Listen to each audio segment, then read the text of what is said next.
So my special guest for this program is John Whaley. John, welcome to Project Pray.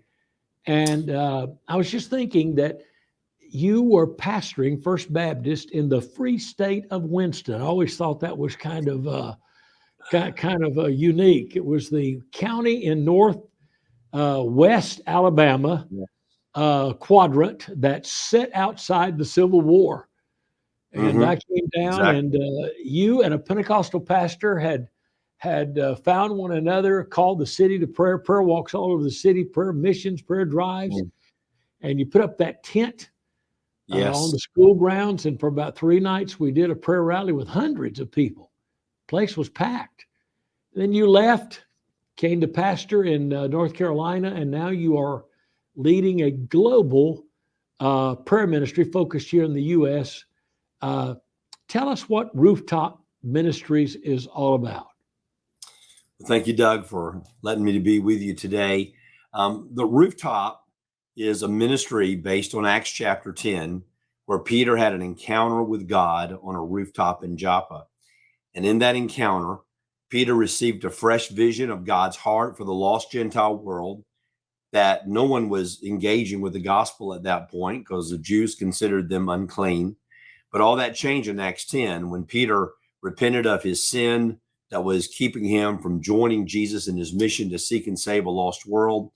And out of that, the entire expansion of the gospel across the Gentile world began as Peter received that fresh vision of God's heart for the lost. So the ministry of the Rooftop around the world is to help Christians begin to see people the way God sees people, to get that fresh vision of God's heart for the lost through what we call Rooftop Encounters, which is an opportunity to pray over their city and begin to ask God, what do you see when you see my city? And show me where you're working so I can join you. And then also show me the things in my life that are keeping me from joining you in your mission. And those encounters are an exciting time. And then out of that encounter, we help them understand how to begin engaging the world around them with the gospel as they begin living a lifestyle of making disciples and make disciples. But it all begins in prayer as we seek God's heart for the city. And so I've been with them now for 8 years, and it's been an exciting ministry. We're in over 60 countries, and I lead the work across North America. So, so much of the time, our prayer is so insulated. It's so much on self. Yes. And that moment, I was thinking this morning, we think it's kind of, we think it's kind of incidental that Peter's on the rooftop, but actually that was an hour of prayer. And it was in the discipline of these hours of prayer, 6 o'clock, 9 o'clock, noon, 3, 6, and at midnight, when Paul and Silas prayed at midnight, it wasn't just that they were having insomnia. It was an hour of prayer, designated hour of prayer. And in keeping that discipline of prayer, even though Peter was a little sleepy during that time, some say, God still honored his pursuing him and gave him that extraordinary vision. You've led these in Washington, D.C. on the National Day of Prayer with national leaders. You've led these at various places all over the nation. You partnered with Prayer at the Heart and led these in 8 compass point cities around the perimeter of the nation. Talk about some of the things that have happened as people have gone to some vantage point and for the first time prayed over their city. It's always amazing to see how God uses these encounters. Because, for so many people, the default when they want to pray over their city is they pray, God, love my city, bless my city, move in my city. And our perspective is God already loves your city and he's already blessing your city. So now we want you to take time to listen to the heart of God and just ask God what he sees. And it's always amazing as I've had people in Chicago come back to me from those encounters there and talk to me about God burdening them for a specific section of their city to join Jesus and what he's already doing in that section of the city. I think one of the most exciting things that I see happen out of these encounters when we do them across the city with different pastors and leaders, is to see how God uses the encounter even as a catalyst for unity as they begin looking out across their city together.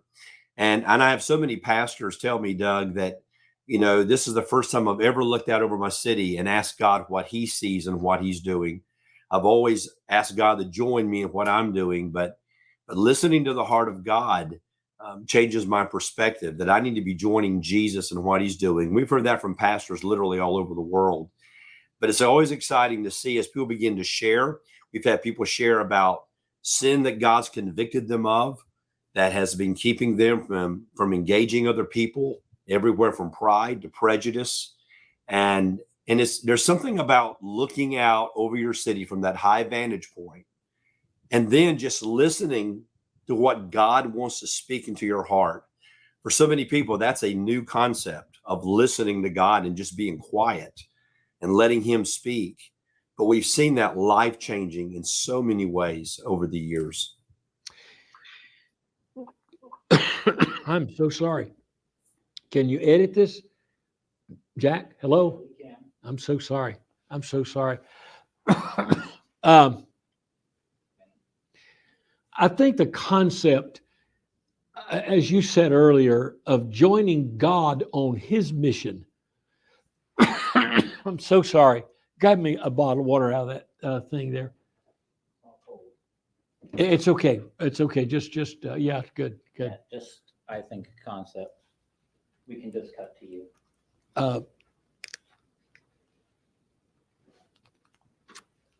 And John, you can, since you're not on camera, when you want to speak or input something, you can just wave me. You can just wave in. You just wave your hand. Yeah. How does he know he's not on? Okay. All right, good. Okay. And John, one of the things that I think, of course, it rings from Blackaby's work, goodness gracious, 35 years ago, that God himself is on mission. And I don't think that we realize that. We feel like, especially as evangelicals and those of us who come from a more Armenian, less Calvinistic point of view, we feel like we're the ones that have to do the mission.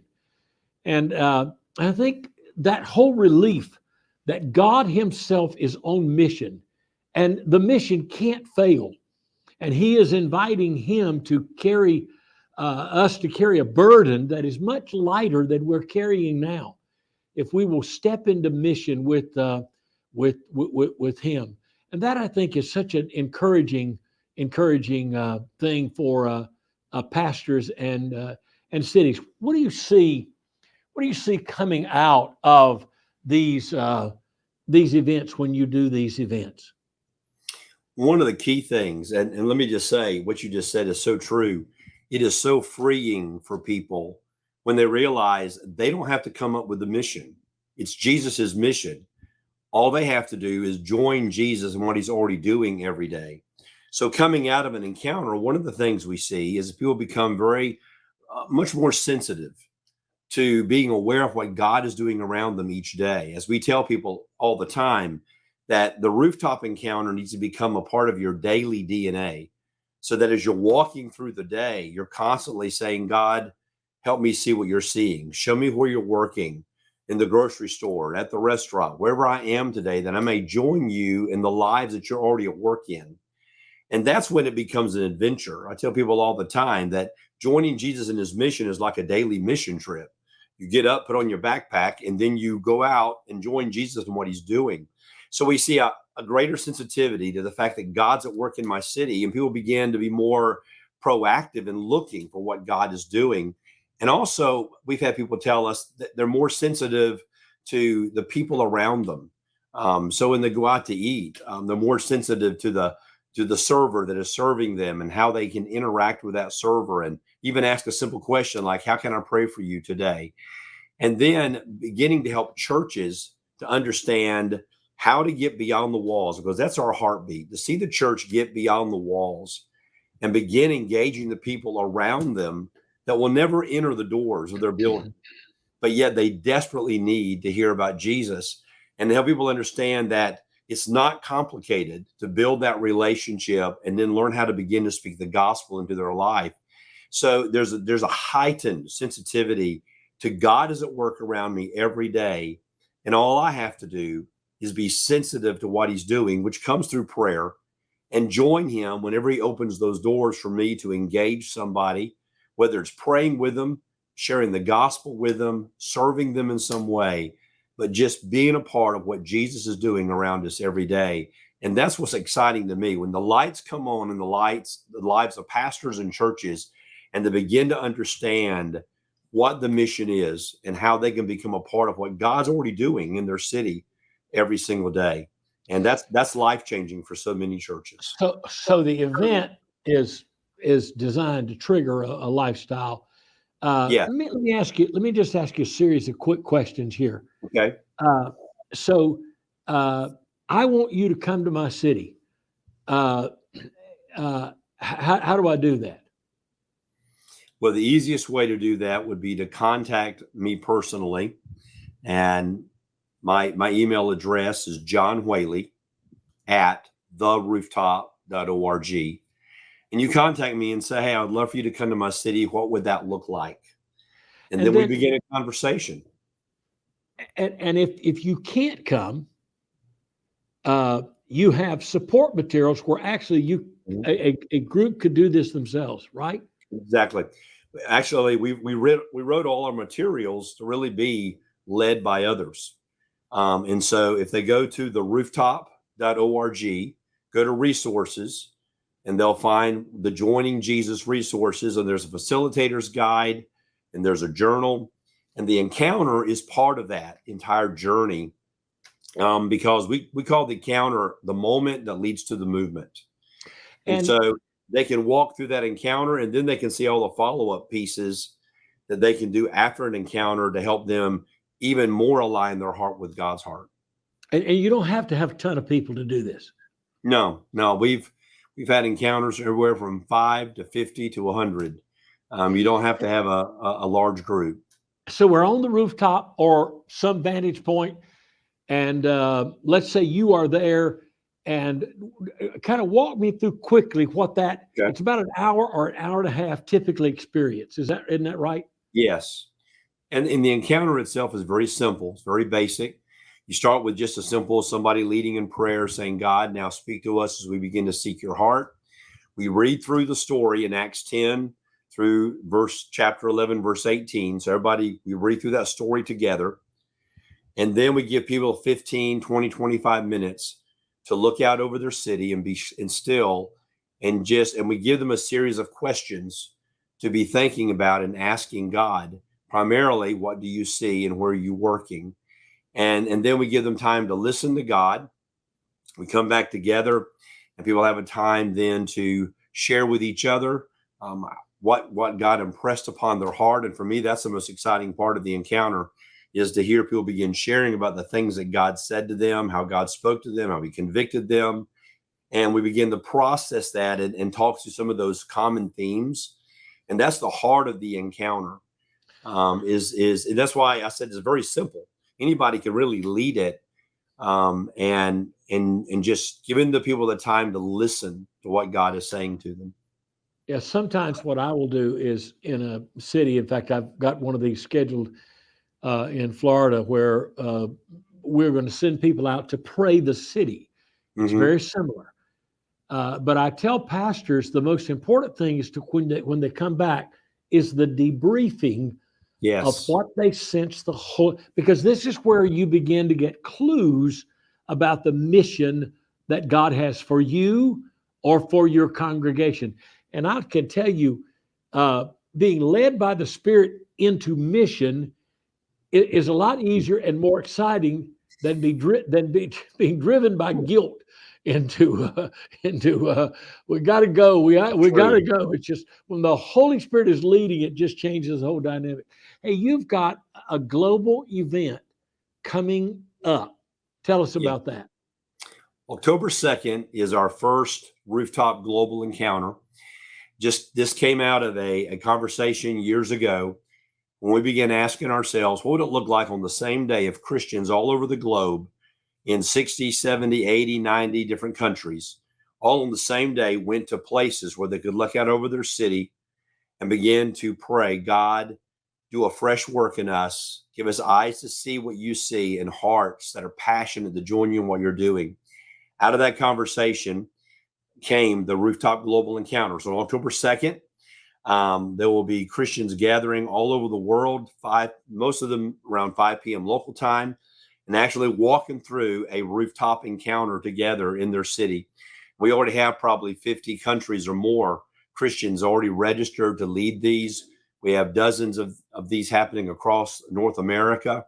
And it's a time for the church as the body to come together on the same day and pray across the globe. We'll be doing a live broadcast that will be aired on the rooftop.org website. A live stream 24 hours, giving live updates of what's happening. There'll be teaching. There'll be times of prayer. They'll be going live to different locations. And so we're excited to see what God's going to do on that day. And for people to find more about that, they can go to theglobalencounter.com and they can register. It's not too late to register and say, I'd like to do one of these at my church or in my city and be a part of this amazing day, as we're actually going to see probably hundreds of thousands of Christians praying over their cities across Asia, Africa, the Americas. Every day we're getting new people constantly registering. So it's really exciting to see how God's taking this movement. Well, our guest on this program has been John Whaley, who is the National USA Pioneer for Rooftop Ministries, talking about the upcoming global rooftop encounter all around the world, seeing the harvest with God, with Jesus, seeing your city. We'll be back right after this.